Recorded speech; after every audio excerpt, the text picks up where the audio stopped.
Module 6, Objective 10, describe examples of cranial reflexes that produce somatic or visceral responses to specific stimuli. Cranial reflexes are monosynaptic and polysynaptic reflex arcs that involve both sensory as well as motor fibers of cranial nerves. And we use them clinically to assess the health of both the cranial nerves and parts of the brain. Here are some examples of some cranial reflexes, and while I'm not expecting you to learn all of these, I'm going to pick a few that I would like you to know, and I'm going to start with the corneal reflex.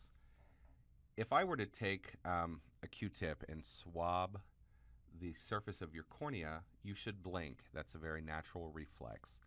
And the way that reflex works is contact with the surface of the cornea is going to send a message via the trigeminal nerve to the brain. The part of the brain that's going to receive that message is the motor nucleus for cranial nerve 7.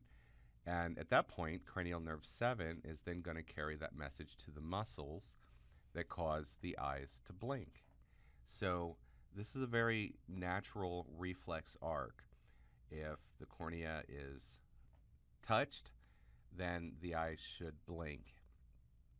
If they don't blink when swabbed, then there's a problem.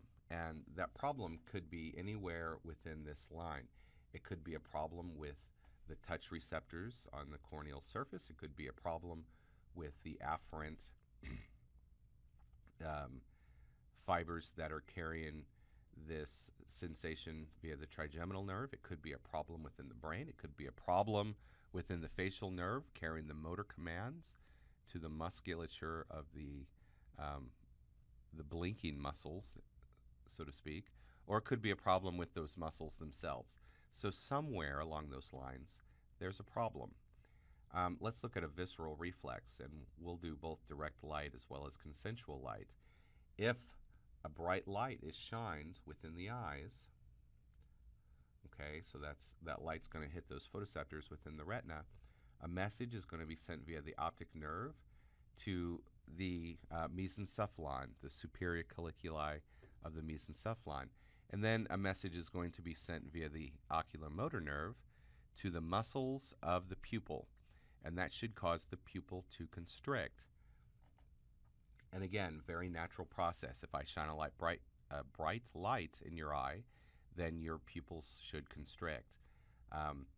If I shine a bright light in your eye and your pupils fail to constrict, then there's an issue.